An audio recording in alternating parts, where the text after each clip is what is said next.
مغربی استعمار کے خلاف سیاسی جدوجہد، ظفر علی خان کی شاعری کی روشنی میں۔ ظفر علی خان کو بابائے اردو صحافت کے نام سے یاد کیا جاتا ہے۔ ظفر علی خان زمیندار اخبار کے مالک تھے۔ یہ اخبار برطانوی حکومت کے خلاف آواز بلند کیا کرتا تھا۔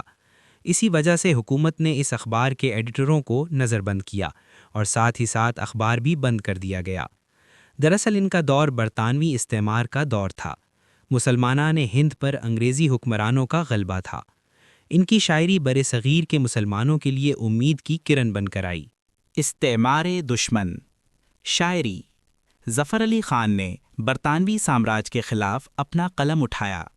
ان کا مقصد مسلمانوں میں جذبہ حریت پیدا کرنا تھا۔ ان کا نظریہ ہے کہ مومن کے دل میں صرف اللہ کا خوف ہوتا ہے۔ کوئی سامراجی قوت مومن کے دل میں اپنا خوف پیدا نہیں کر سکتی۔ منزل خوف خدا ہے مومن قانت کا دل، ہیبت قید فرنگ اس میں اتر سکتی نہیں۔ آزادی اظہار۔ انگریزوں نے ہندوستان پر قبضہ جما رکھا تھا۔ اس ضمن میں مسلمانوں پر ظلم و ستم کے پہاڑ توڑے جاتے تھے۔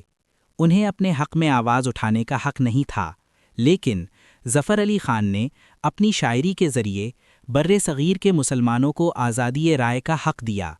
ان کی شاعری مسلمانوں کی آزادی کا سبب بنی۔ حق کا نہ کر اظہار کہ قانون یہی ہے، فرماتی ہے سرکار کہ قانون یہی ہے۔ جینے کی تمنا ہو گر اس عہد میں تجھ کو، مرنے کو ہو تیار کہ قانون یہی ہے۔ استعماری نظام کے خلاف اعلان حرب۔ ظفر علی خان کی شاعری مسلمانوں کی بیداری کی شاعری ہے۔ انہوں نے اپنی شاعری کو برطانوی سماج کے خلاف بطور ہتھیار استعمال کیا۔ ان کی شاعری نے مسلمانوں کو سیاسی شعور عطا کیا۔ توانا جب خدا کے فضل سے ہم ناتواں ہوں گے، غرور اس وقت انگریزی حکومت کا کہاں ہوگا۔ قید و بند کی صعوبتیں۔ ظفر علی خان کو ان کی سیاسی شاعری کی وجہ سے کئی مرتبہ جیل جانا پڑا۔ اس کے باوجود ان کا جوش و جذبہ کم نہ ہوا۔ وہ استعماری طاقتوں کے خلاف لکھنے سے پیچھے نہیں ہٹے۔ انہوں نے اپنی نظم خطاب بے برطانیہ میں حکومت وقت کو بڑی بہادری اور جرت مندی سے للکارا ہے۔ نہ سویٹ سے نہ ایران کے کجک قلعہ سے ڈر، مگر ستم زدہ ہندوستان کی آہ سے ڈر۔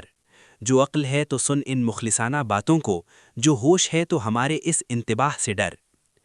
اتحاد ملت کا پیغام۔ ظفر علی خان نے استعماری شاعری کے ساتھ ساتھ اتحاد ملت پر بھی زور دیا ہے۔ وہ اپنی قوم کو آپسی انتشار ختم کرنے اور اتحاد قائم کرنے کی نصیحت کرتے ہیں۔ کوئی قوم اس وقت تک اپنے دشمن کا مقابلہ نہیں کر سکتی جب تک اس قوم میں باہمی اتفاق نہ ہو۔ نظم کھری کھری باتوں میں وہ اپنی قوم کو یکجا ہونے کی تنبیہ کرتے ہیں۔ ہاتھ میں لے کے سنگ و خشت، بت شکن اور بت پرست، توڑ رہے ہیں ہند کے شیشہ اتحاد کو۔ قوم جو ہو چلی تھی ایک کائی کی طرح پھٹ گئی، آج پہنچ گئے عدو اپنی دلی مراد کو۔ مجموعی طور پر ہم کہہ سکتے ہیں کہ جرت و بے باکی اور برق رفتاری ان کی شخصیت کے نمایاں اوصاف ہیں۔ ان کے پاس درد مند دل تھا جو مسلمانان برصغیر کی خستہ حالت پر افسردہ تھا۔ ان کی شاعری نے مسلمانوں کو سیاسی طور پر متحد کیا۔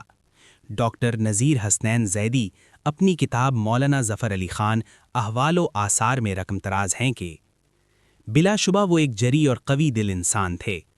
انہوں نے کبھی مصیبتوں اور تکلیفوں، تان و تشنی اور تنزیہ جملوں کے سامنے پسپا ہونا سیکھا ہی نہیں تھا، جس کا سبب خدا پر یقین محکم اور رسول صلی اللہ علیہ وسلم پر ایمان کامل تھا۔